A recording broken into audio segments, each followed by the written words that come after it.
Have you ever noticed that some of the kindest people you've ever met are also some of the most tired people?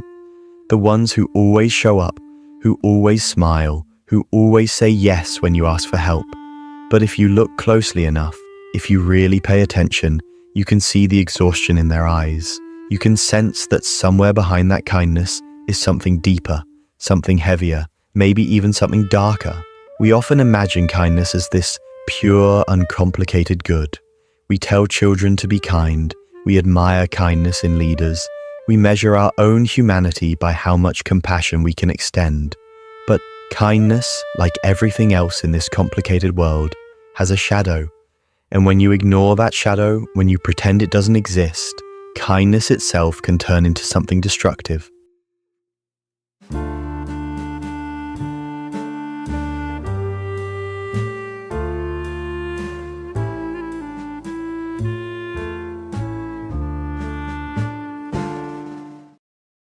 It starts small. A child learns that being kind, being agreeable, earns them love. When they put their own needs aside to make others comfortable, they are rewarded with smiles, praise, maybe even affection they didn't receive otherwise. Over time, this association buries itself deep inside their nervous system. Kindness becomes survival. And the older they get, the harder it becomes to separate who they are from what others expect them to be. They become the reliable one, the good person, the friend who never complains. But here's the truth. When kindness is forced, when it is driven by fear of rejection or a desperate need to be valued, it's no longer pure kindness. It becomes a mask. And masks, when worn too long, start to suffocate the person beneath them. Think about the people in your life who are endlessly kind. They'll listen to your problems for hours. They'll help you move. They'll lend money they don't have. They'll sacrifice their own rest just to make sure you're okay. At first, it feels admirable, even saintly. But if you've ever been that person, if you've lived that role, you know the truth. Behind every act of self-sacrifice is a quiet resentment, a voice that whispers, "What about me?" But that voice is often silenced, because kindness, especially chronic kindness, comes with an unspoken rule. You're not allowed to put yourself first. Psychologists have studied this phenomenon, and it has a name: compassion fatigue. It describes what happens when someone gives so much of their empathy, so much of their care, that they eventually run dry. Healthcare workers experience it, teachers experience it, even parents experience it. But it's not only about professions. Everyday people, those who identify as kind souls, are at risk too. Studies show that people who consistently prioritize others over themselves report higher levels of anxiety, depression, and even physical health problems compared to those who maintain balance. Kindness, when unchecked, becomes self-erasure. And that's the dark side. Kindness without boundaries is not kindness at all. It becomes a subtle form of self-destruction. It's like watering every plant in the garden except your own roots. Eventually, the gardener collapses and the entire garden withers with them. But here's the more unsettling part. Sometimes kindness itself becomes a weapon. And I don't mean in the obvious way, like someone pretending to be nice to manipulate others. I mean the quieter, more unconscious way. When you are known as the kind one, people start to expect it. They rely on it. They shape their behavior around it. And without even realizing it, your kindness teaches others that your needs are secondary, that your feelings are negotiable. Over time, people stop even asking what you want, because they assume you'll always adjust to them. The kind person ends up training the world to overlook them. This creates a paradox. The kinder you are, the more invisible you become. And invisibility is not peace. It's loneliness dressed up in politeness. Now, none of this means that kindness is bad. Far from it. Genuine kindness is one of the most beautiful forces in the world. But there's a difference between kindness that flows from abundance and kindness that bleeds from emptiness. One heals, the other corrodes. One comes from love, the other from fear. Let's look at some facts. In a study published in the Journal of Personality and Social Psychology, researchers found that people who struggle to say no, often those who identify as kind and agreeable, are significantly more likely to experience burnout. Another study out of the University of Berkeley showed that altruistic behavior increases well-being, but only when it is voluntary and authentic. When kindness is performed out of guilt, obligation, or fear of disappointing others, it has the opposite effect, actually lowering happiness and increasing stress. And yet, so many of us get trapped in this cycle. We don't want to disappoint anyone, so we keep saying yes. We don't want to be perceived as selfish, so we keep giving. We don't want to lose love, so we keep sacrificing. But the cost of this endless kindness is enormous. Slowly, you begin to lose sight of yourself. You don't even know what you want anymore, because your entire identity has been built around serving others. You become a stranger in your own skin. And here's where the monster within comes in, because when you suppress your needs, when you deny your anger, when you bury your boundaries in the name of kindness, those emotions don't disappear. They collect in the shadows, they ferment, and eventually they come out in ways you can't control. Maybe it's snapping at someone you love for something small. Maybe it's passive-aggressive comments, resentment that leaks out in subtle ways. Or maybe it's even darker, years of repressed feelings exploding all at once, leaving you shocked at the person you've become. We like to imagine that kindness protects us from darkness, but in reality, kindness without honesty creates the perfect breeding ground for it. Because every time you say yes when you mean no, every time you smile when you want to cry, every time you hold back your truth to make someone else comfortable, you are not being kind. You are abandoning yourself, and abandonment always has consequences. Now let's be real. Why do we do this? Why do kind people struggle so much with boundaries? The answer lies in our culture. From a young age, many of us are conditioned to believe that kindness equals worthiness, that being agreeable is safer than being authentic, that love is earned by what we give, not by who we are.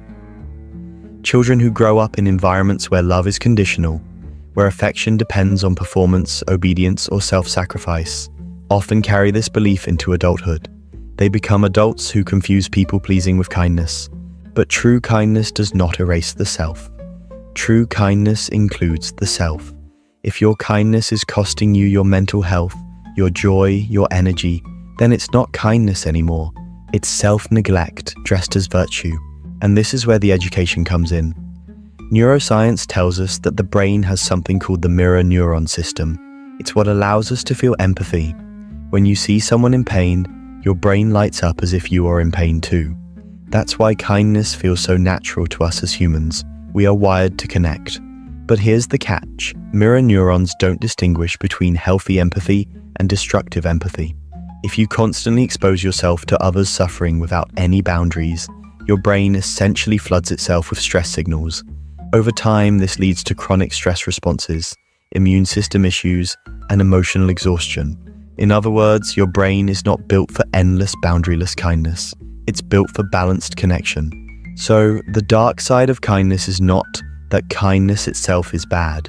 It's that kindness can be twisted by fear, by conditioning, by culture, by our own unhealed wounds, into something that looks noble on the surface but slowly eats us alive inside. And when that happens, the very thing we thought was our greatest strength becomes the very thing that breaks us. Now let's pause and reflect here. If you've ever felt this, the exhaustion, the resentment, the sense of being invisible even though everyone calls you so kind, you're not alone. You're not broken. You're not defective. What you're experiencing is the natural consequence of a world that doesn't teach us how to balance giving with protecting ourselves. It's the monster within, not because you're bad, but because unexpressed truths eventually demand to be seen. And this brings us to the real question. How do we embrace kindness without letting it destroy us? How do we stay compassionate without turning into martyrs? How do we love others without abandoning ourselves? So, how do we do it? How do we embrace kindness in a way that heals instead of harms? The answer lies in one simple but deeply uncomfortable truth. Kindness must begin with you. Not in a selfish disregard for others kind of way, but in the sense that if your kindness doesn't include yourself, then it isn't truly kindness at all. It's performance. And performance eventually collapses. Think of it like this. If you've ever flown on an airplane, you know the safety instructions. In an emergency, put your oxygen mask on first, before assisting others. At first glance, that advice feels almost wrong, almost unnatural. Why would I not help my child or my loved one first? but the logic is undeniable. If you pass out from lack of oxygen, you can't help anyone. The same principle applies to kindness. If you neglect your own needs, your own rest, your own well-being, your ability to truly care for others eventually suffocates. This is where boundaries enter the picture, and boundaries for many kind people feel terrifying. Boundaries feel like rejection. They feel like selfishness. They feel like shutting people out. But in reality, boundaries are the purest form of honesty. A boundary says, this is what I can give, and this is what I cannot. It says, my love is real, but it cannot exist if I'm empty. It says, I care enough to show you my limits, because without them, my care will rot into resentment.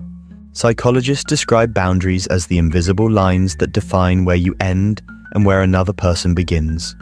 Without those lines, relationships blur into dependency, manipulation, or silent suffering.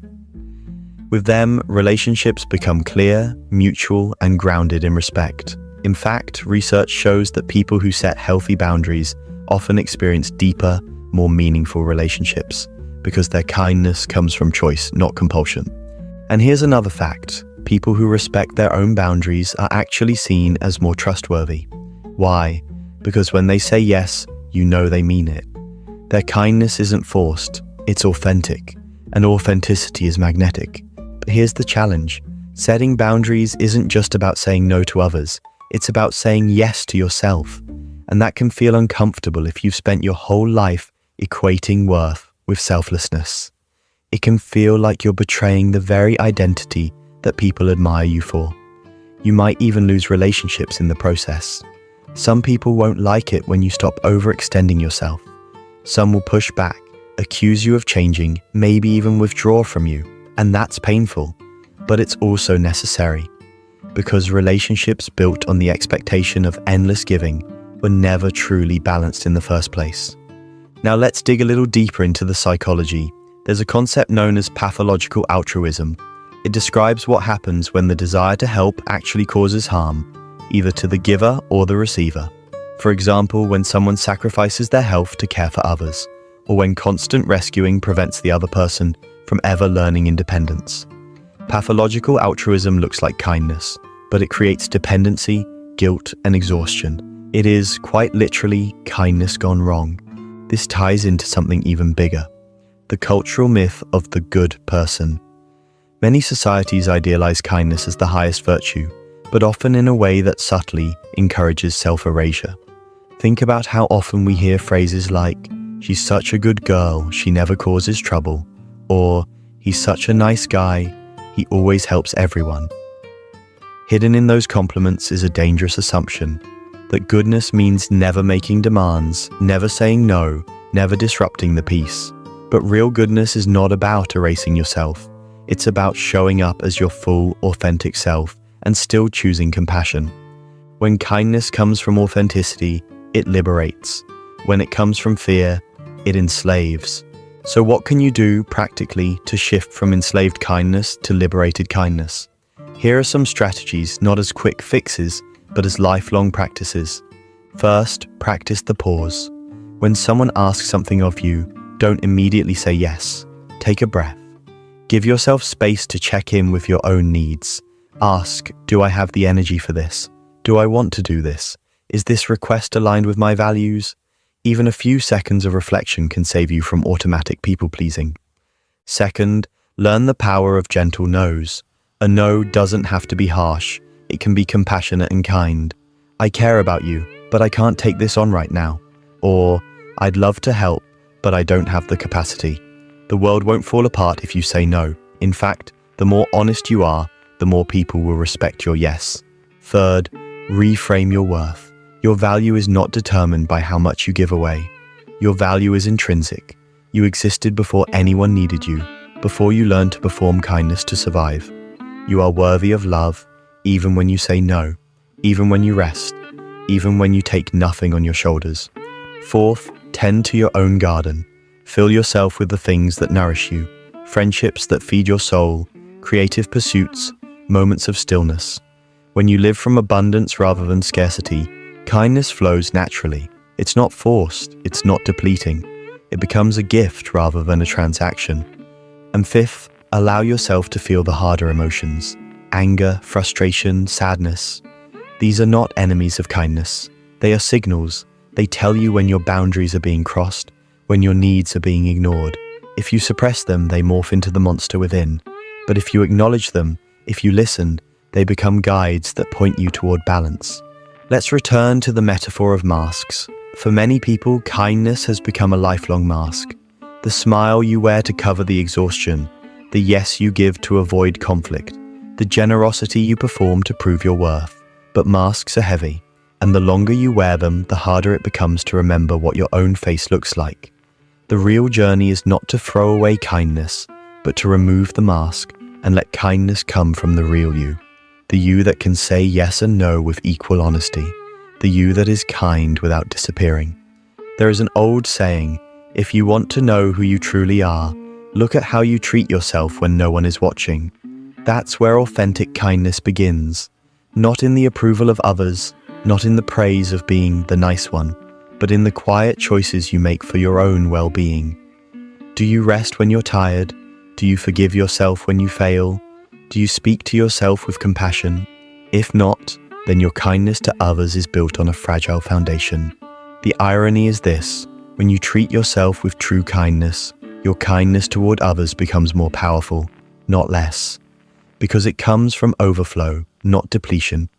It inspires rather than exhausts. It invites others to rise with you instead of lean on you endlessly. And maybe that's the final lesson here. The dark side of kindness isn't about rejecting kindness. It's about transforming it. From a mask into a mirror, from compulsion into choice, from survival into love. So the next time someone tells you that you're so kind, pause for a moment. Ask yourself, is this kindness coming from fear or from freedom? From exhaustion or from abundance? From the mask or from the real me? The answer to that question will tell you more about yourself than any compliment ever could. Because at the end of the day, the monster within kind people is not their anger, not their limits, not their boundaries. The real monster is self-neglect. And once you face it, once you set down the mask, you'll discover that your kindness doesn't disappear. It only grows stronger, sharper, more radiant. It becomes the kind of kindness that doesn't just keep others alive, but keeps you alive too. And maybe that's the ultimate kindness. To live fully as yourself, without erasing, without performing, without apologizing. To show the world that compassion doesn't mean self-erasure, it means truth. That's the kind of kindness the world needs most. Not endless yeses, not silent suffering, but the courage to love without losing yourself.